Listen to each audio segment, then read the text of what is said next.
Одлична борба до хероина на заедницата. Марија Цветановска-Трпески.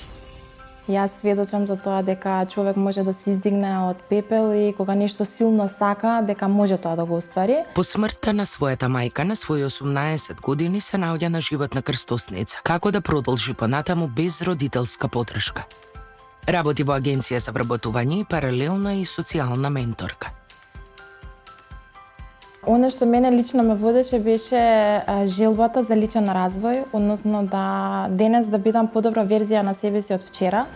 Тоа не беше лесно нормално, меѓутоа со огромна поддршка, со многу разговори, со многу развој, со многу личен развој, со многу работа на себе, многу посетени едукации, тренинзи за личен развој, сеанси со психотерапевт, некако достигнав со текот на годините да ги надминам тие тешки моменти од животот, меѓутоа и да создадам слика за себе си, каде се гледам во иднина и при тоа да стекнам јасна слика кои чекори е потребно да ги превземам за да почнам да чекорам да бидам таа верзија која што сакам да бидам еден ден.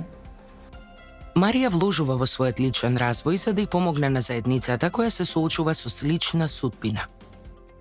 Клементина Илиевски, извршна директорка во Паблик. Марија се пријави на отворен оглас, каде што се пријавија доста лица кои што беа заинтересирани за позицијата социјален ментор. Инсерти од работниот амбиент во организацијата Паблик. Морам да кажам дека и самата жири комисија веднаш препозна кај неа нешто што за нас како тим е многу важно, а тоа е местото од кое што оперира. Односно пасијата. Зошто сакам да го работам ова? Која е мотивацијата за да бидам дел од еден ваков тим? Тоа е тоа што на некој начин ја издвои. Своето животно искуство го става во служба на социјалното менторство. Оно што најмногу ми се допаѓа кај Марија е нејзината автентичност, нејзината љубопитност. И во исто време нејзиното длабоко познавање на тоа што е ранливоста. А од друга страна и што подразбира борбеноста, што значи да не се откажеш. И таа е на некој начин тој ветер во грб, тоа светло што им го отвара на лицата со кои што работи, за да видат кај сакаат да стигнат. Грижата за близок член на семејството со попречености била поттик да им помага на другите луѓе.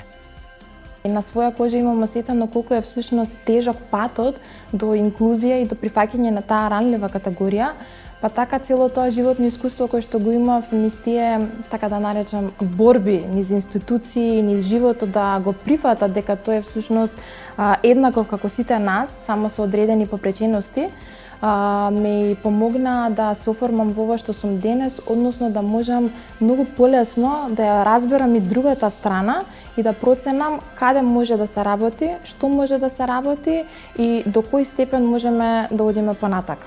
Ја доживам како многу едноставна, посветена, мудра, свртена и кон себе си, значи кон нејзиниот личен развој. Нејзината едноставност во суштина ја прави толку посебна. И искуството кое што го носи зад себе, навистина знае на еден многу мудар начин да го стави во служба на останатите луѓе со кои што таа работи. Напорната работа, вербата во себе и селекцијата на вистински луѓе околу себе се клучни за успех. Вербата во себе и издржливоста се некако паралелно едно со друго, меѓутоа многу е поважно да издржиме, да го надминеме тој период и постепено си доаѓаат работите една со друга. Ама дефинитивно издржи ќе биде така како што сакаш. Видеосеријал на лице в лице за луѓе што ја живеат промената.